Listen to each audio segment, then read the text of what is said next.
मैं डॉक्टर पप्पूराम कोहली, सह आचार्य राजनीति विज्ञान, राजेश पायलट, राजकीय महाविद्यालय लालसोट। प्रिय विद्यार्थियों, आज हम लोग आनुपातिक प्रतिनिधित्व प्रणाली का अर्थ, उसके गुण दोषों का अध्ययन करेंगे। प्रतिनिधित्व की इस पद्धति का प्रतिपादन सर्वप्रथम 18वीं सदी के एक अंग्रेज विचारक थॉमस हेयर ने अपनी पुस्तक प्रतिनिधि का चुनाव में किया था। अतः उन्हीं के नाम से इस प्रणाली को हेयर प्रणाली भी कहा जाता है। संक्षेप में, उनकी योजना के अनुसार इस पद्धति को अपनाने के लिए बहुसदस्यीय निर्वाचन क्षेत्र होने चाहिए और ऐसे निर्वाचन क्षेत्र में प्रत्येक मतदाता को उम्मीदवार की संख्या के बराबर मत देने का अधिकार होना चाहिए। इस प्रकार के चुनाव के अंतर्गत उन उम्मीदवारों को विजयी समझा जाना चाहिए जिन्हें अपेक्षाकृत बहुमत नहीं वरन मतदाताओं की एक निश्चित संख्या का समर्थन अर्थात चुनाव कोटा प्राप्त हो जाए। प्रतिनिधित्व की इस हेयर प्रणाली को कार्य रूप में परिणत करने के लिए विचारकों ने अनेक पद्धतियों का प्रतिपादन किया है, जिनमें मुख्य दो हैं। एक एकल संक्रमणीय मत प्रणाली, नंबर 2 सूची प्रणाली।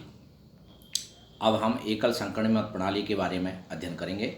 सामान्यतः आनुपातिक प्रतिनिधित्व की पद्धति को एकल संक्रमणीय मत प्रणाली के आधार पर ही अपनाया जाता है। यह एक जटिल प्रक्रिया है।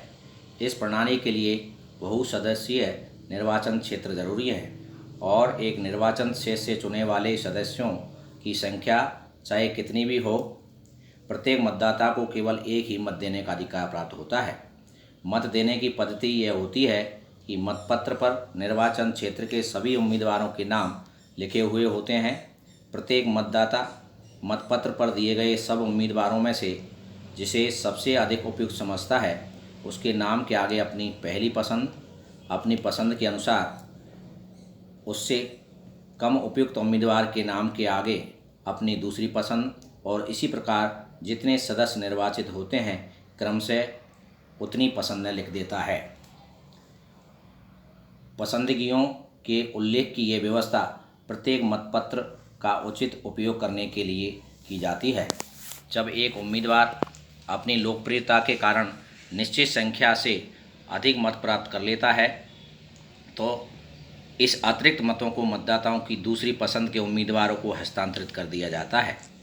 इसी प्रकार यदि किसी उम्मीदवार को इतने कम मत प्राप्त हों कि उसके निर्वाचित होने की संभावना न हो तो मतदाताओं की पसंद के अनुसार इन मतों को दूसरे उम्मीदवारों को हस्तांतरित कर दिया जाता है। मत के हस्तांतरण की इस व्यवस्था के कारण ही इसे एकल संक्रमणीय मत प्रणाली कहा जाता है। इस प्रकार इस पद्धति के अंतर्गत प्रत्येक मतदाता के मत का उपयोग करने का प्रयत्न किया जाता है। निश्चित मत संख्या। आनुपातिक मत प्रणाली के प्रतिपादक हेयर के अनुसार निश्चित मत संख्या निकालने के लिए प्रयुक्त किए गए मतों की संख्या को निर्वाचित होने वाले सदस्यों की संख्या से विभाजित किया जाना चाहिए।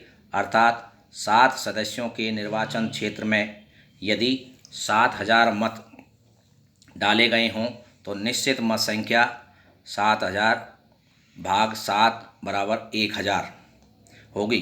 किंतु अनेक बार इस पद्धति के द्वारा निर्वाचन परिणाम सही नहीं निकलते, इसलिए वर्तमान समय में इस पद्धति को त्याग कर डूप द्वारा प्रतिपादित दूसरी पद्धति को अपनाया गया है।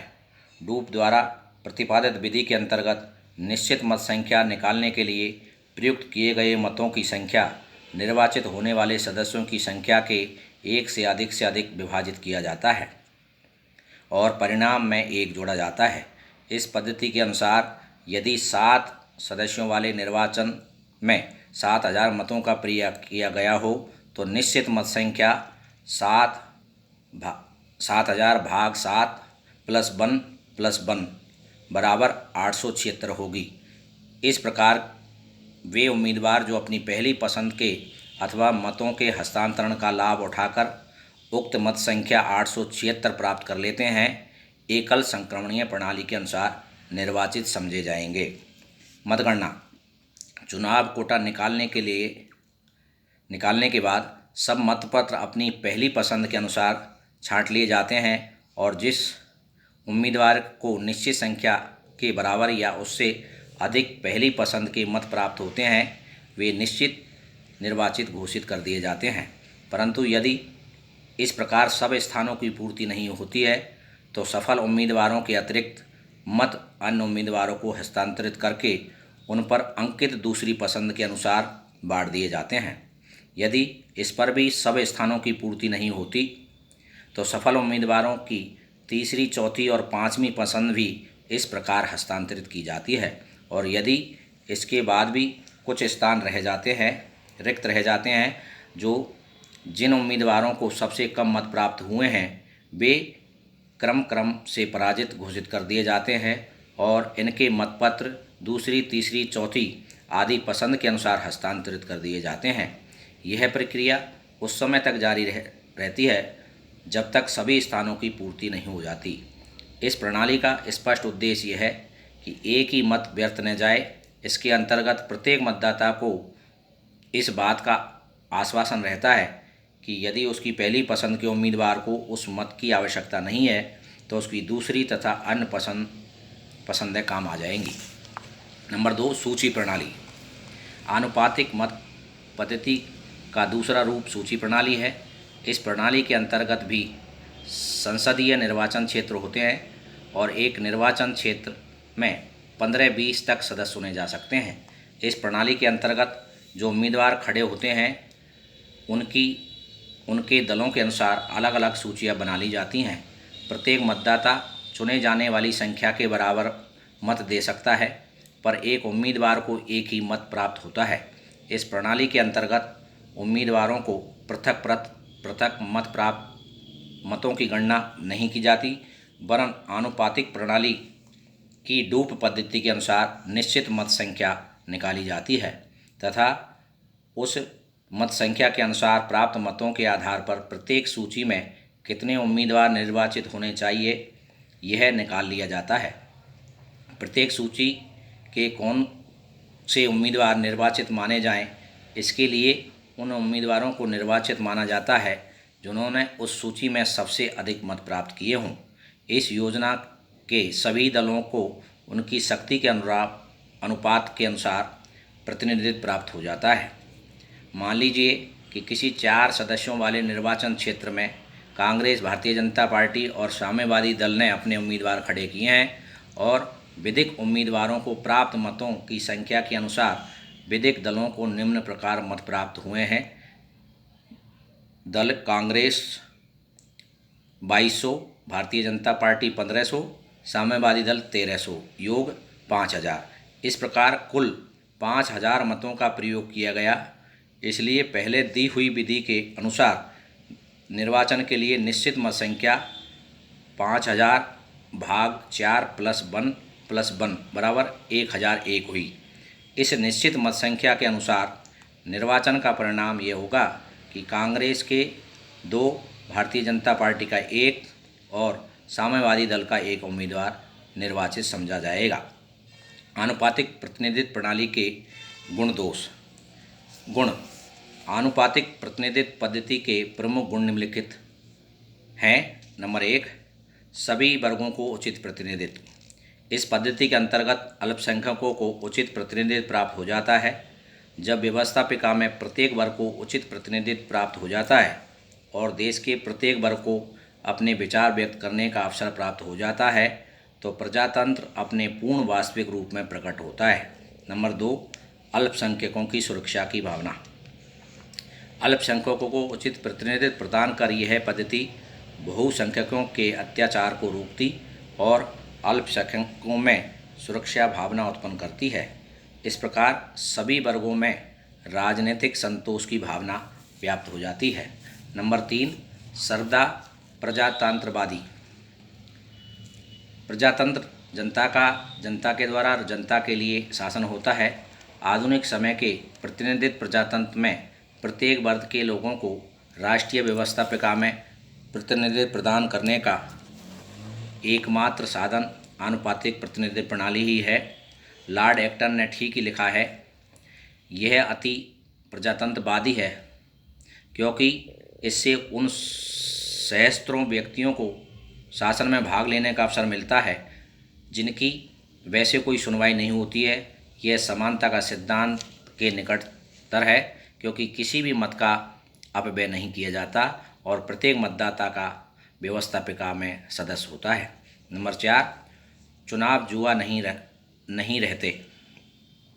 साधारणतः बहुमत पद्धति के अंतर्गत चुनाव परिणाम चुनाव के समय की विशेष परिस्थितियों पर निर्भर करते हैं और इसी कारण चुनावों को जुआ कहा जाता है।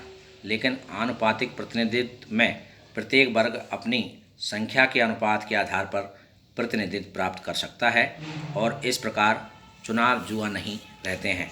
नंबर 5, नागरिक चेतना का विकास।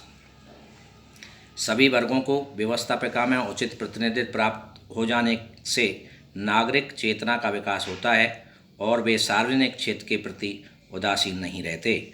नंबर 6, मतदाता को अधिक स्वतंत्रता। आनुपातिक प्रतिनिधित्व में मतदाता अपने आचरण तथा विकल्पों के प्रयोग में अपेक्षाकृत अधिक स्वतंत्रता से कार्य करते हैं। वे संकुचित राजनीतिक दलबंदी से मुक्त रहकर मतपत्र पर उम्मीदवारों के समक्ष क्रमिक रूप से अभिरुचि बताने के लिए स्वतंत्र रहते हैं। सुल्ज ने उचित ही कहा है कि एकल संक्रमणीय मत प्रणाली निर्वाचकों को अपने पसंद के उम्मीदवार चुनने में सबसे अधिक स्वतंत्रता प्रदान करती है। नंबर 7, भ्रष्टाचार का अंत।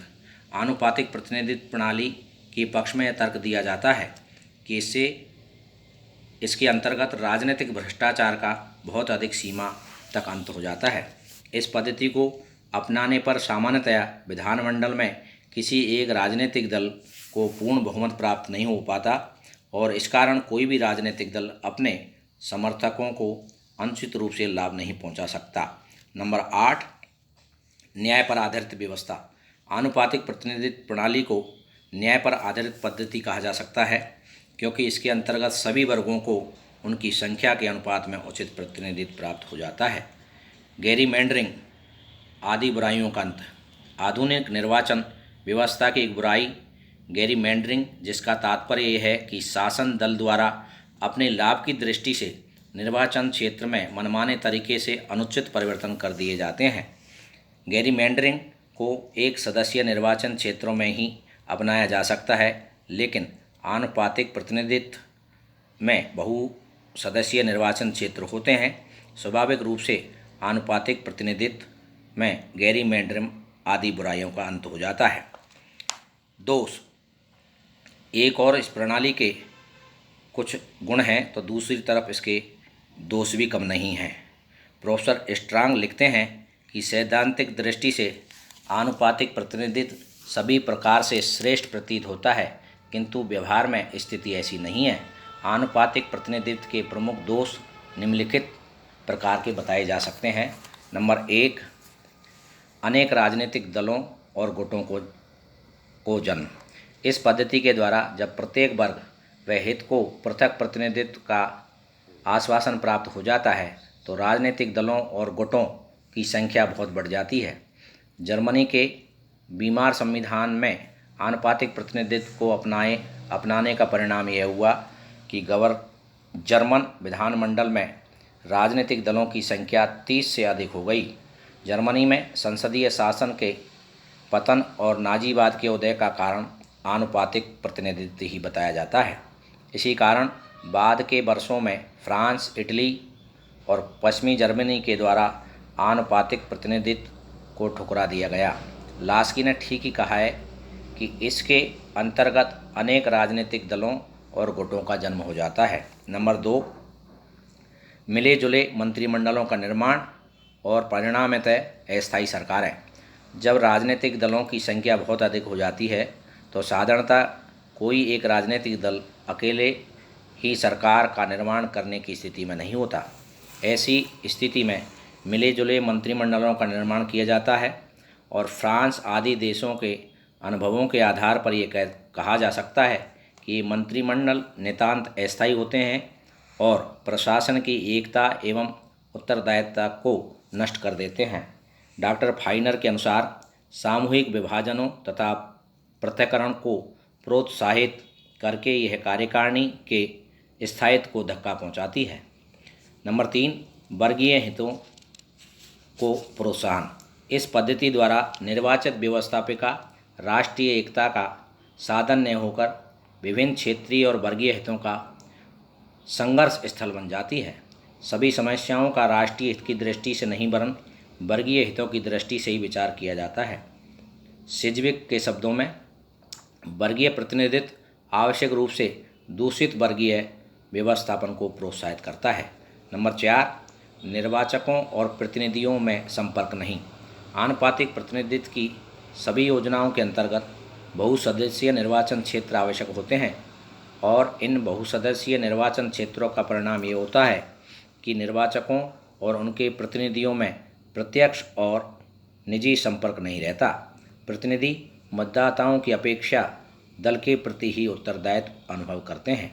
व्यक्तिगत संपर्क के अभाव में नितांत अवांछनीय तत्व ही निर्वाचित हो सकते हैं। डॉक्टर फाइनर कहते हैं, इसे अपनाने पर प्रतिनिधि द्वारा अपने क्षेत्र की देखभाल प्राय समाप्त हो जाएगी। नंबर 5, अत्यधिक जटिल पद्धति। आनुपातिक प्रतिनिधित्व की पद्धति अत्यंत जटिल है और साधारण व्यक्ति इसे समझ नहीं सकता। मतों की गणना का कार्य तो और भी अत्यंत जटिल है और अनेक बार निश्चित संख्या में उम्मीदवार न चुने जा सकने के कारण पुनः निर्वाचन की भी आवश्यकता होती है। नंबर 6, राष्ट्रीय एकता के लिए घातक। आनुपातिक प्रतिनिधित्व प्रणाली में समाज अनेक छोटे मोटे स्वार्थमूलक गुटों और भागों में विभाजित होता है। इन गुटों के पास राष्ट्रीय स्तर का राजनीतिक एवं आर्थिक कार्यक्रम नहीं होता, अतः ये समाज में गुटबंदी एवं संकीर्णता पर प्रचार करते रहते हैं, जिससे राष्ट्रीय एकता को बहुत अधिक आघात पहुंचता है। प्रोफेसर स्ट्रॉन्ग के शब्दों में आनुपातिक प्रतिनिधित्व संकीर्ण विचारधारा को जन्म देता है, जो अनिवार्य रूप से सामाजिक स्वास्थ्य के लिए हानिकारक है। नंबर 7, श्रेष्ठ विधियों का निर्माण संभव नहीं। आनुपातिक प्रतिनिधित्व को अपनाने के परिणाम स्वरूप व्यवस्थापिका विभिन्न प्रकार के परस्पर विरोधी विचारों का अखाड़ा बन जाती है। इसका प्रभाव विधि निर्माण पर भी पड़ता है और विधि निर्माण कार्य सही रूप से संपन्न नहीं हो पाता। नंबर 8, शासन के कार्यों का मूल्यांकन नहीं। आनुपातिक प्रतिनिधित्व की पद्धति अनेक छोटे छोटे गुटों को जन्म देती है, जिसके कारण मिले जुले मंत्रिमंडल अपने आप में एक विडंबना होती है। इस प्रकार के मंत्रिमंडल के भागीदार मंत्रिमंडल की असफलता का भार एक दूसरे पर डालते हैं। ऐसी स्थिति में निर्वाचकों के लिए यह संभव नहीं हो पाता कि वे शासन में सम्मिलित विभिन्न राजनीतिक दलों के कार्यों का मूल्यांकन कर यह निश्चित कर सकें कि भविष्य में उनके मताधिकार का प्रयोग किसके पक्ष में होना चाहिए। नंबर 9, उपचुनावों के लिए व्यवस्था नहीं। यह पद्धति इस कारण से भी दोषपूर्ण है कि इसमें उपचुनाव के लिए कोई व्यवस्था संभव नहीं है। उपचुनाव लोकमत का दर्पण समझे जाते हैं। डॉक्टर फाइनर के अनुसार उपचुनावों से यह ज्ञात होता है कि हवा किस ओर बह रही है, किंतु इस प्रकार के उपचुनाव आनुपातिक प्रतिनिधित्व पद्धति में संभव नहीं है। प्रोफेसर एस्मिन ने इस पद्धति की आलोचना करते हुए कहा है कि इस पद्धति को अपनाने का परिणाम अव्यवस्था और व्यवस्थापिका की शक्ति में अनावश्यक वृद्धि होगी। मंत्रिमंडल अस्थायी होंगे, उनमें एकता का अभाव होगा और संसदात्मक शासन संभव नहीं हो सकेगा। प्रोफेसर लास्की भी आनुपातिक पद्धति के एक प्रमुख आलोचक हैं और उनका विचार है कि आधुनिक राज्यों की समस्याएं निर्वाचन पद्धति के संशोधन से नहीं सुलझाई जा सकती। इन समस्याओं का समाधान सामान्य जनता के बौद्धिक स्तर को ऊंचा करना तथा आर्थिक स्थिति का संशोधन करना है, न कि जनता को अनुपात के अनुसार मतदान देना।